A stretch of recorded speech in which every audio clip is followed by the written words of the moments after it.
The Lockdown, a true story. This is one of those stories you never forget.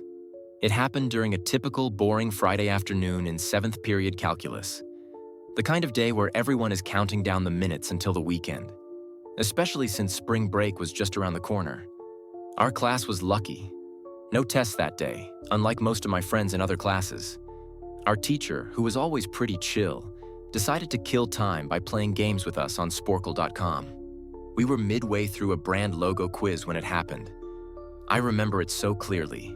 My friend had just shouted out Adidas as the answer when the loudspeaker suddenly crackled to life. It was the dean. His voice was panicked, completely unlike his usual composed tone. And what he said stopped the entire class cold. "This is not a drill. Go into lockdown, now." Instantly, the mood shifted. I remember getting chills. Even our laid-back teacher looked scared. He rushed to turn off the lights and told us to huddle in the back corner of the room. We sat there, in absolute silence. 2 minutes passed. Then something eerie happened. The constant hum of electricity stopped. The panel in the back of the room went dead. The school had cut the power. Everyone knew then. This wasn't a false alarm. Then we heard it. Screaming. A man's voice, loud, angry, and completely unhinged, echoing down the hallway. 2 girls in our class started crying. The fear in their voices made everything more real. The screaming grew louder, closer, and then came the banging. First on lockers, then our classroom door, and then the words that made my blood run cold. "I'll kill all of you." The door shook as he pounded on it. One of the girls screamed. Others were sobbing now. I remember trying to stay still, hardly breathing, my heart racing. It felt like forever, but eventually, the pounding stopped. We could hear him moving down the hallway, still screaming, until finally, silence. About 10 minutes later, though it felt like half an hour, the dean came back over the speaker. He explained that a mentally unstable man had entered the building and assaulted the woman at the front desk. No one knew if he was armed, and back then, the school had no cameras and barely any security. They'd searched the halls and classrooms and hadn't found him. We were told to stay in class, keep the doors locked, and under no circumstances leave the room. But the most disturbing part came later. That night, a janitor found the man asleep in a storage closet at the far end of the school. And, according to the rumors, sticking out of his pocket was a .44 Magnum. Some say the janitor accidentally left the door open or made some kind of noise because by the time police got there, the man was gone. To this day, none of us know if he was ever caught. But I like to believe wherever he is now, he's finally getting the help he needs.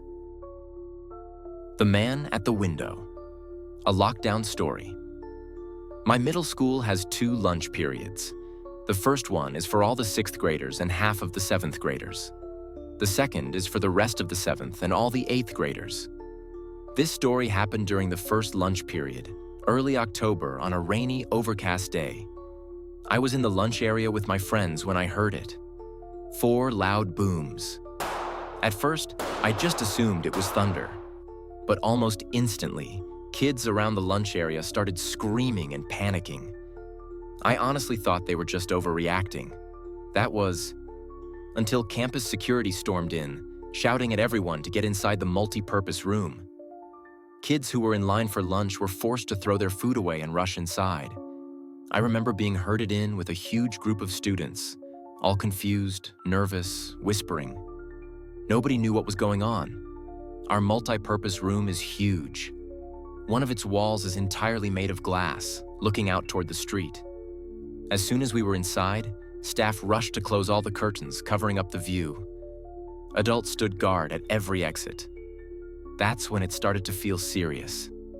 My friend Eric was bold enough to ask one of the staff members what was going on. When he came back, his face looked different, pale, a little stunned. And then he told us, "There's a man who lives in one of the houses right across from the school. He's mentally unstable and today, he snapped. He's barricaded himself inside and is threatening to kill the police if they try to evict him. He also said he wants to end his own life. But that wasn't even the worst of it. Eric went on to explain that the man had been seen earlier that day walking around outside the school, staring at the kids in a really disturbing way.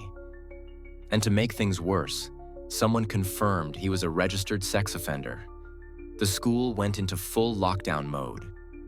We were stuck in the multi-purpose room for over an hour, missing 2 whole class periods, while police handled the situation. Eventually, once the threat had passed, we were escorted to our classrooms, one by one, under close supervision. Later that day, things got even creepier. I found out the man lives next door to my friend Brandy, and what she told me chilled me to the bone. The previous Halloween, she saw him standing in his window, cutting his arm and writing in blood on the glass. His message? "Don't come here or I'll kill you."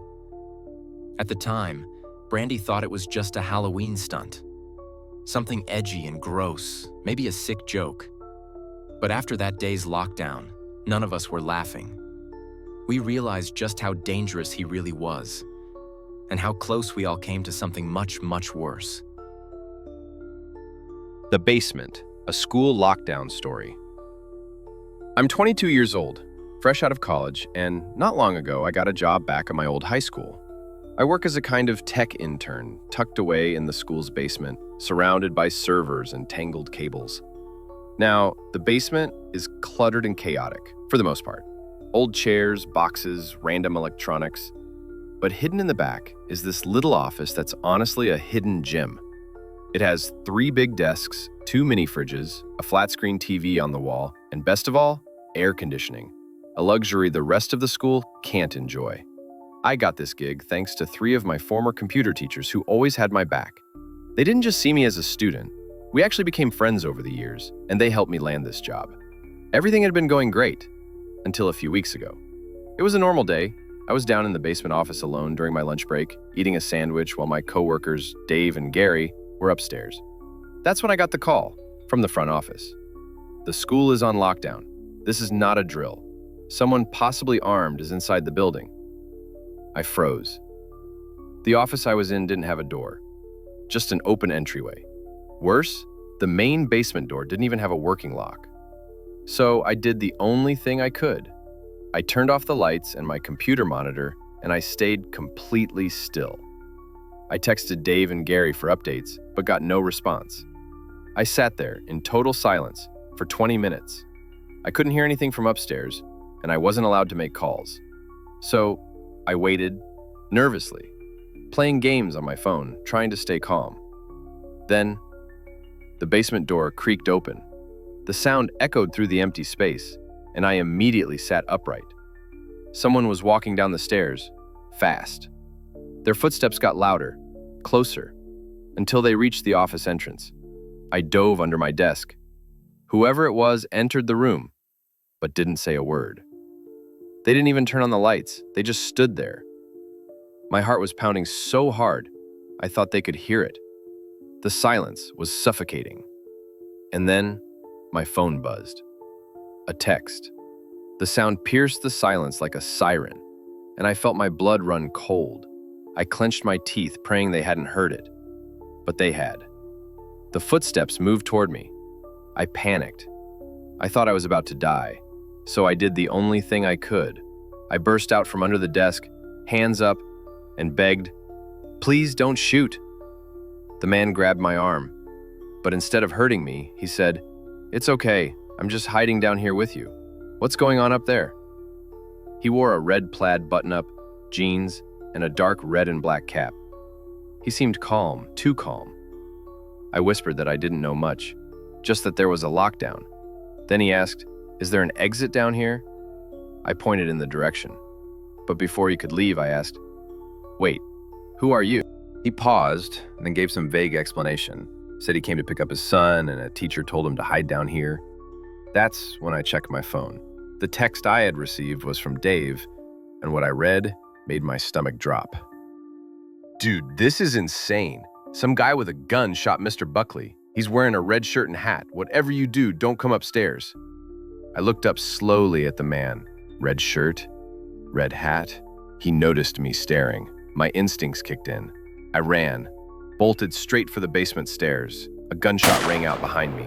I heard it ricochet off something metal, but by some miracle, the bullet missed. I made it upstairs, and thank God, the police were already there. They tackled the man the second he opened the basement door, and Mr. Buckley, he survived. Later, it came out that the shooter had some kind of personal grudge against him, but no one ever found out exactly why. Whatever it was, it couldn't possibly justify what he tried to do. All I know is this: the sound of that gunshot echoing through the dark basement will stay with me for the rest of my life. Don't forget to like and subscribe. And remember, the darkness is always surrounding us, just waiting for a chance. Thanks for watched. See you in the next story.